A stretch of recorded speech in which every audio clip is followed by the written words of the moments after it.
Praise the Lord. I welcome you to the presence of our Lord and Savior Jesus Christ.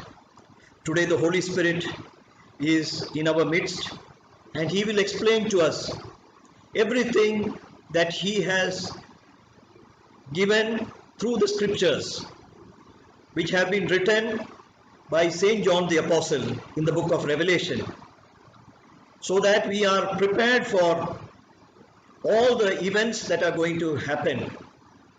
And by the grace of God, we pray that we shall witness the things which are written from chapter 5 onwards by sitting in heaven and looking down and seeing all the things. Now we have come to Revelations chapter 6, and we are going to read from verse 1 onwards. And I saw when the Lamb opened one of the seals, and I heard as it were the noise of thunder, one of the four beasts saying, Come and see. And I saw, and behold, a white horse, and he that sat on him had a bow, and a crown was given unto him, and he went forth conquering and to conquer. And when he had opened the second seal, I heard the second beast say, Come and see. And there went out another horse that was red, and power was given to him that sat thereon to take peace from the earth, and that they should kill one another. And there was given unto him a great sword. Praise the Lord. From this first verse of Revelations chapter 6, we will be reading about the great tribulation as it came on this earth. And as you know, the great tribulation, it starts with the reign of the Antichrist.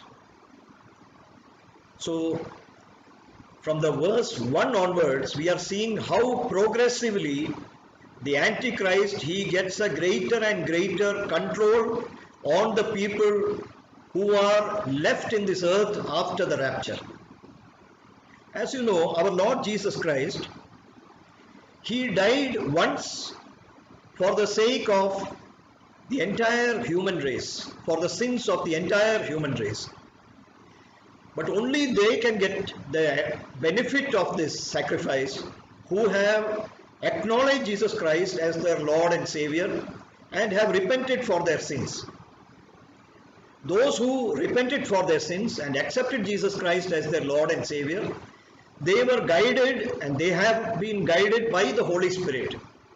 And because they stayed under the instruction of the Word of God and the power of the Holy Spirit, they were prepared when the Lord came in the mid-air on the clouds.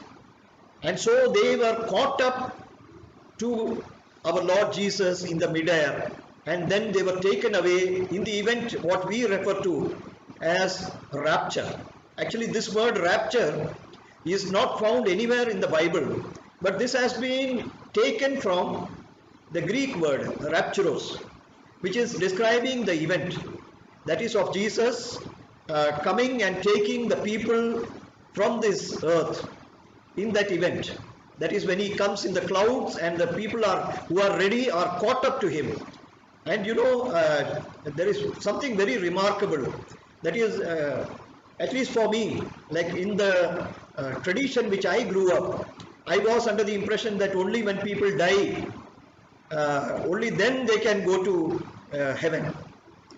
But actually, when we read the scriptures very closely, we find that it is not only the dead people, but also those who are living, who will be taken by Jesus Christ when He comes in the mid-air, in the event what we call as rapture. And what happens is that those who have died, even though their bodies have become dust, they will be caught up to Jesus in the mid-air. And then those who are left, that is, who are alive and who are remaining till that event, and who are alive also, their bodies will be transformed, and then they will be caught up in the same way to meet Jesus Christ in the mid-air. So that is the event which is known as rapture. Now what happens to our family members who are left behind in this world.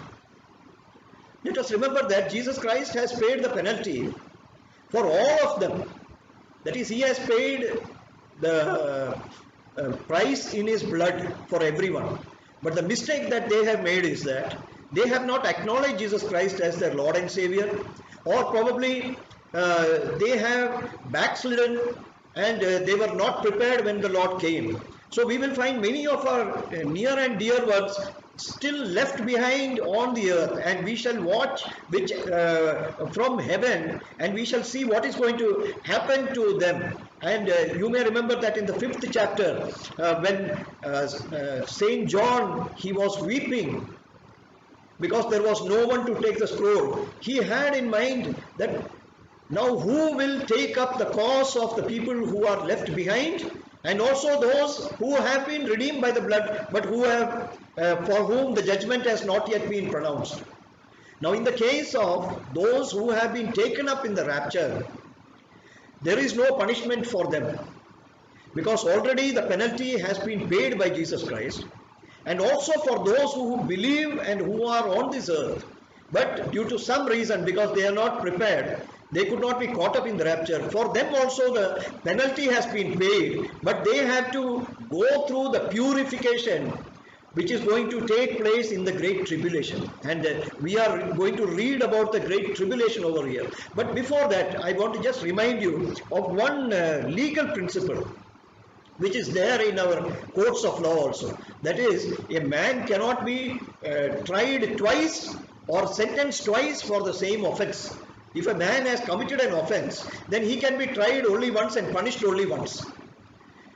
So that gives meaning to why Jesus had to take the sentence for all of us.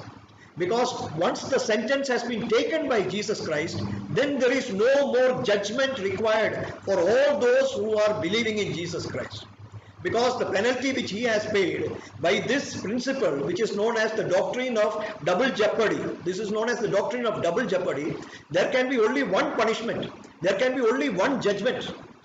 So when the judgment has been taken by Jesus Christ and he has also suffered the sentence, so there has to be no judgment for those who are believing in Jesus Christ, because Jesus has suffered the condemnation for everyone. That is why we will, when we read through the book of Revelation, we don't find any judgment for the sake of the people who are believing in Jesus Christ.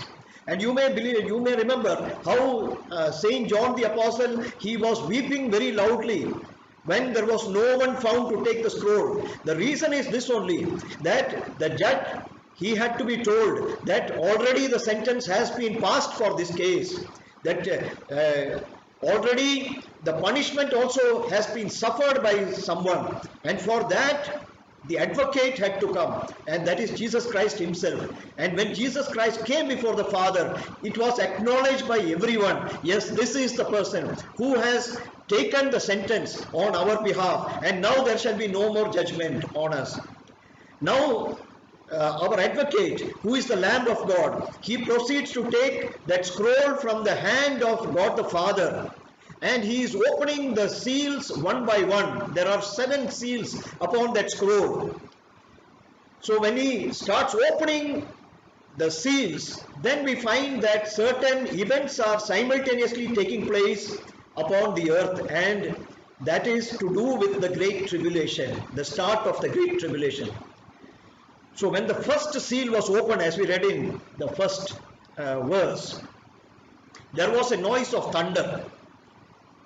And one of the 4 beasts, which is actually the living creature, one of the cherubims, he told to Saint John the Apostle that you come and see, because he wants that event to be seen, and also it should be narrated, so it should be written down. That is why he is calling John to come and see that one.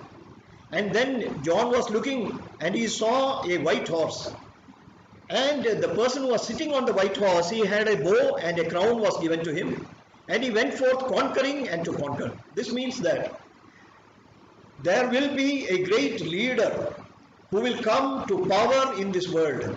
He will be a dictator, And you will notice that a crown was given to him. Who gave him the crown? It is the people of this world who are left behind after the rapture. They regarded him as the undisputable leader. So they acknowledged him as the leader, and that is how he has got the crown. The crown, it symbolizes the power that he's got. So he becomes the sole leader or the dictator for the entire world. And it is written that he had a bow, but there is no mention of an arrow. There is no mention of any war over here.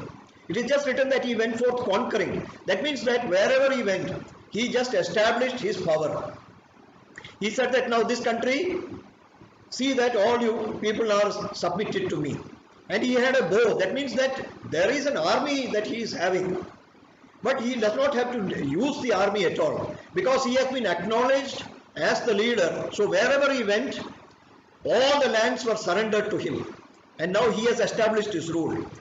And the second seal was opened by the Lamb of God in heaven. And on earth what is happening is that we will see that the second cherubim is telling to John that you write down this now. Come and see this one. And what is there is a horse which was red in color. So here we are finding different colored horses. In the first instance, when the first seal was opened, there is a white horse. The white horse, as we see, this is actually the same colored horse was ridden by Jesus Christ when he comes in the end. That is, when we read chapter 19 of the book of Revelation, there we see that Jesus Christ, he is coming on a white horse, and he's got not a bow, but he has a sword with him. So here, this is an imitation of Jesus Christ. That is why we call him as the Antichrist, because he is a duplicate. He is there only to confuse people. In fact, the Jewish people, they start believing that this is the Christ, because he is coming with so much of power, and he seems to be fulfilling the prophecy that the entire world will be ruled by the son of David. So that is why the Jewish people, they start believing in this Antichrist, and he is the leader. And he is also referred to as the beast in these prophecies, that is in the book of Revelation. That is why I am avoiding to say the word beast when we are referring to the cherubims. The cherubims have been mentioned here as beast, but actually it is not the same word which is used actually in the original Greek. What is used is creatures, actually living creatures. So for the cherubims, but for the Antichrist, what is used is actually a beast. And he is also he is a leader. That means he is a human being, but he has been given a tremendous authority. And then we are finding another thing, that is the second phase of his rule we are finding by the second horse. That is, when the second seal was opened, he is coming into the second phase of his rule. In the second phase of his rule, he has been given power, and with that power, what he is doing is that he takes away the peace from this earth. He will set nation against nation. In fact, in the first rule, the people had elected him to power or voted him to power or crowned him with power because they were thinking that he is a man of peace. But now it is he started showing his true colors. He started taking peace from the earth, and people start killing one another.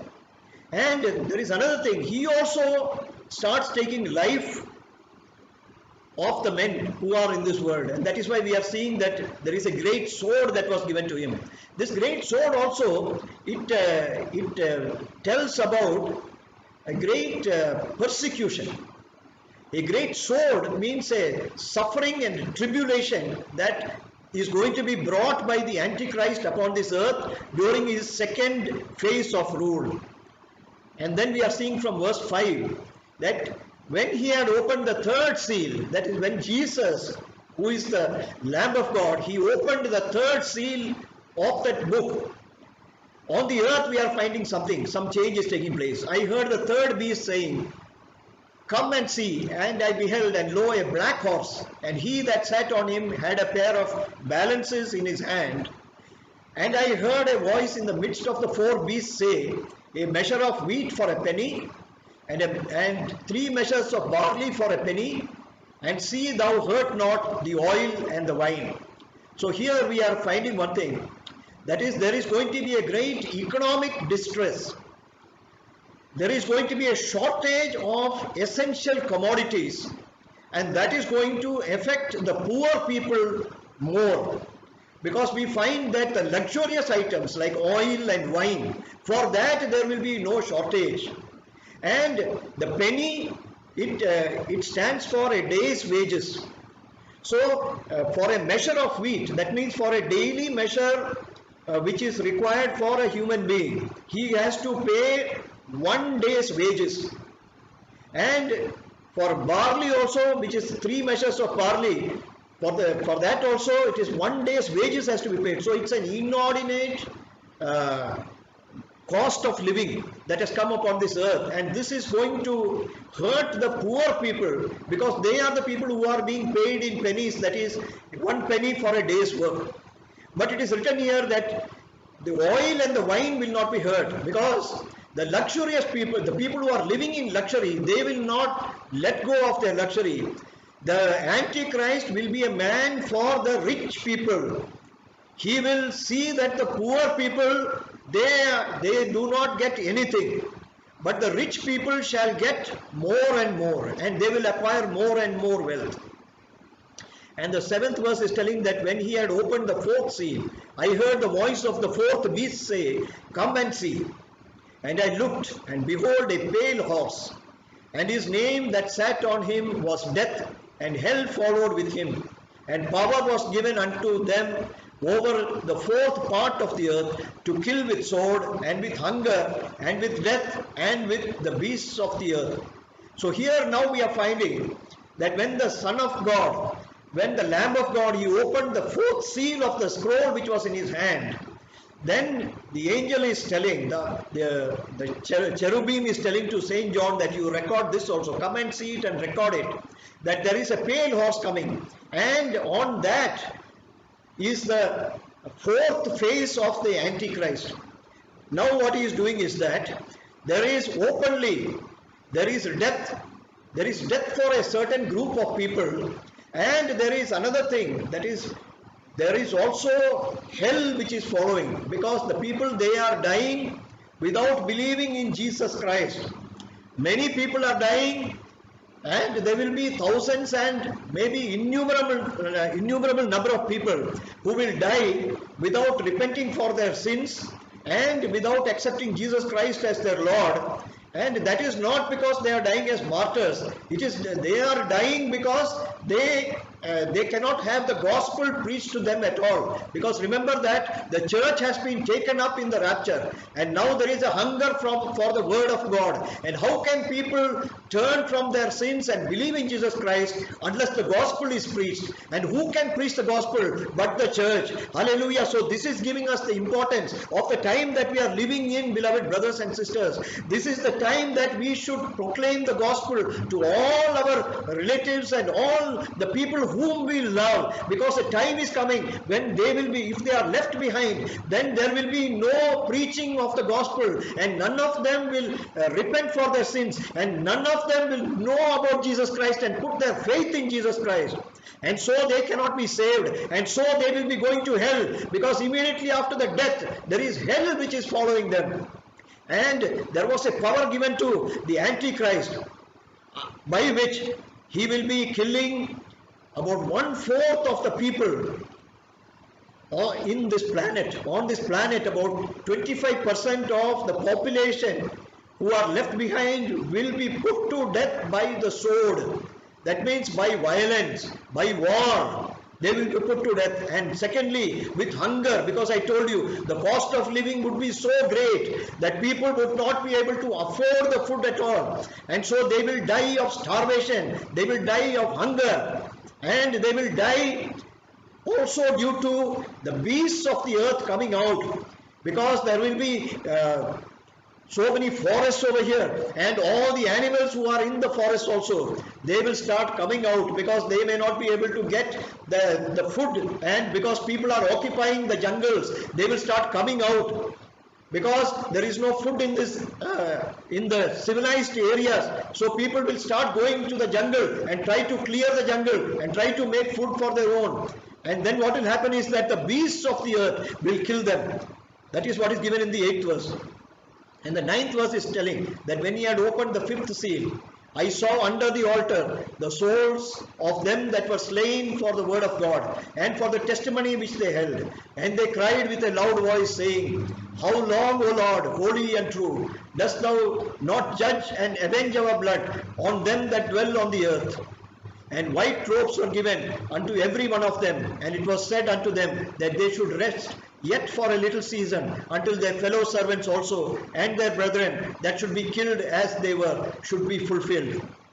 Hallelujah. Now here what we are seeing is that when the Lamb of God opened the 5th seal, then here we are hearing the testimony of the martyrs. And these testimonies are coming before God's throne, and they are crying out with a loud voice, and they are telling about how they have been martyred for the sake of the word of God. Beloved brothers and sisters, who are these martyrs?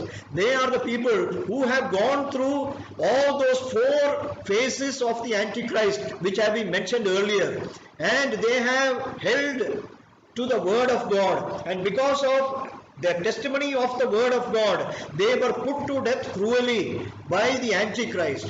And they were told to renounce Jesus Christ, but they refused to do so, and they were put to death in very inhuman ways. That is, there has been no such torture so far invented as was used to kill these martyrs. And so they are crying over there to the Lord and saying that, Lord, how long will you not judge and avenge our blood on the people who did this to us? Because we have suffered the death for your name's sake. Will you not avenge our blood? They were asking our righteous God, who is our righteous judge. And the Lord, he gave them white robes. Hallelujah. Those who give up their lives for the sake of the gospel or for the name of Jesus Christ, they do not suffer any loss. He who suffers the loss of life for the sake of the gospel will be able to get back his life in the eternal kingdom. Even though they lost the chance of coming at the time of the rapture, now due to their martyrdom, now they have earned their place, and so they have been given white robes. White robes have been given by our Lord Jesus Christ, because only the Lord can give the pure white robe to everyone, which is signifying the righteousness of our Lord Jesus Christ. So he imputed his righteousness upon every one of those martyrs, and he told them that you should rest, because it is the will of God that there is a number which has to be reached. A number of martyrs has to be reached during the tribulation. Until that number is reached, the Lord will not take any action. He will wait for the Antichrist to come to the fullness of his wickedness, so that he can take the action for the maximum, he can give the maximum penalty to the Antichrist. And the 12th verse is telling, And I beheld, when he had opened the 6th seal, and lo, there was a great earthquake, and the sun became black as sackcloth of hair, and the moon became as blood. Beloved brothers and sisters, now we are seeing, after the 5th seal has been opened, and after the martyrs have been dealt with, now the Lord, we find that the Lord has started making some supernatural events start to take place in this earth. There was a great earthquake. Hallelujah. One of the signs of the end time is the earthquake. And this is a great earthquake which is mentioned over here. So I do believe that this earthquake was greater than any other earthquake that has ever come on this earth. And it is written that the sun became black as sackcloth of hair. We cannot imagine it. Now we are finding the sun shining so brightly. Even on a cloudy day, we will find some light. We will find some light in this earth. But a day is coming when the sun will stop shining. It will become black. There will be no radiation of light from the sun. And the moon also, because it is reflecting the light of the sun. Since it is not able to reflect the full light of the sun, it will appear as red color. That is what is happening when the 6th seal is opened by the Lamb of God. And the 13th verse is telling, And the stars of heaven fell unto the earth, even as a fig tree casteth her untimely figs. when she is shaken of a mighty wind. And the heaven departed as a scroll when it is rolled together, and every mountain and island were moved out of their places. And the kings of the earth, and the great men, and the rich men, and the chief captains, and the mighty men, and every bondman, and every free man, hid themselves in the dens and in the rocks of the mountains, and said to the mountains and rocks, Fall on us, and hide us from the face of him that sitteth on the throne, and from the wrath of the Lamb. For the great day of his wrath is come, and who shall be able to stand? Now the people, they have started recognizing that this is the sign which was spoken of by the Christians when they said that the day of wrath of God is going to come. Because now what has happened is that the powers of nature, they have started moving very violently, and the people on the earth, they are seeing that some supernatural events are happening in the sky. It seems that the stars, they are falling onto the earth. So maybe asteroids, maybe meteors have started falling onto the earth. And it is not one or two as we see nowadays. It is that there will be countless number of meteors and asteroids coming and striking the earth. And it is written here that the heaven departed as a scroll when it is rolled together. Beloved brothers and sisters, I have to confess that I do not know how it is that the heaven can depart as a scroll. But here when the word of God is telling that the heaven departed as a scroll, I do believe that this is exactly what Saint John the Apostle saw, that the heaven, it was moved like a scroll when it is rolled together. And it is written here also that the mountains and the islands, they have started moving out of their places because of the natural calamities, because of earthquakes, and because the motion of the earth, it is through, somehow it is quickened through the space. So it seems that the stars are moving and falling everywhere, and asteroids are coming and hitting the earth. What has happened is that the mountains and islands, they no longer, they are continuing in their place. They are having great landslides, and islands have started disappearing into the oceans. And then on seeing all this, the people who so far who were exulting in their wealth, and who could afford good food, and who had great power being soldiers and captains, and they were mighty people, they went and hid themselves in the dens and in the rocks of the mountains for two reasons. They have got two people to fear from. One is the Antichrist who is on the throne, and the second is the wrath of the Lamb of God, because they are seeing that now a supernatural force is coming against them. This is the wrath of the Son of God, who is the Lamb of God. And so they are afraid, and they are going and hiding in the mountains and rocks to save themselves. And then they are recognizing that in this great day of wrath, nobody will be able to stand. And that is why they are telling that it is better that this mountain falls on us. It is better that we die in the natural death, because if the Antichrist catches us, then we shall be put to a great torture, and we shall be put to death. And it is better to die and to leave this world. And they are afraid of the wrath of the Lamb of God also. And they have recognized now that this is the day of tribulation, which was spoken of by the martyrs as well as by the people who have left this world in the rapture. Beloved brothers and sisters, today let us examine ourselves. Are we ready for the rapture? If we are ready for the rapture of the saints, if we are ready to be caught up into heaven when the Lord Jesus Christ appears in the clouds, then we can escape the day of tribulation. Because the great day of tribulation is such that we will be put to torture for the sake of the word of God and for proclaiming his name.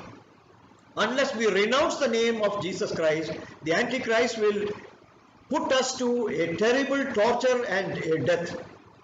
So if we want to escape that torment of those days, and if we want to escape all the events that are described over here by the opening of the seals, then there is only one way, that when we are in this world, we have to confess our sin to Jesus Christ. Because he who says that he is without sin, he is a liar. Because for all have sinned and have fallen short of the glory of God. And the word of God is telling that The wages of sin is death. But the grace of God is eternal life through Jesus Christ our Lord. So if we confess Jesus Christ as our Lord, and we confess our sins and accept the Lordship of Jesus Christ, and we listen to the Word of God every day, and we speak to God every day and make a fellowship with our Lord, then we will be caught up in the midair when the Lord comes, so that we can escape the day of tribulation. Hallelujah. There is no other way. Either we have to be taken when the Lord comes in the rapture, or else we have to suffer martyrdom, and then we shall be saved and given white garments. So the choice has been given to each and every one of us. Beloved, also we have got the opportunity now when we are in the body and before the Antichrist rule has started and before the rapture, to tell the gospel to all the people whom we love, whom we would like to see in heaven with us. The reason why this Bible study is being conducted also is not for the sake of any sort of a name or fame or for any money. It is only with the eager longing that we shall be together in heaven. Only for that purpose this Bible study is being conducted, to warn everyone about the days which are ahead of us. Let us all be prepared to meet the Lord when He comes in the clouds. Amen. Let us pray. Heavenly Father, we thank you, Lord, for speaking to us till this moment, O Lord. We ask you, Father, that let these words that have been spoken over here touch the heart of everyone and create a faith, O Lord, in everyone, O Father, in the word of God and what has been prophesied before our time by Saint John the Apostle, and it has been recorded and written down for us to read and to prepare ourselves. Father God, we acknowledge, O Lord, that still there are many areas of our life, O Lord, which we have to put in order. Lord, we submit our lives to you, Lord. We ask you that through the Holy Spirit, Lord, you change us, perfect us, O Lord, so that when you come in the midair, we are prepared, O Lord, and we will rise up to meet you in the air, O Lord, when the trumpet shall sound, O Father. Lord, we pray for all our relatives, Lord. We pray for all our friends, O Lord, the people whom we meet every day, O Father. We pray, Lord, that you prepare an opportunity for us so that we can tell the gospel to them, O Father. And we ask you that you give them hearts, O Lord, which will accept the word that we speak, O Lord. We ask you that you open their hearts to receive the gospel so that they can escape the wrath which is kept in store on the day of judgment, O Lord. Thank you for hearing our prayer. In Jesus' name we pray.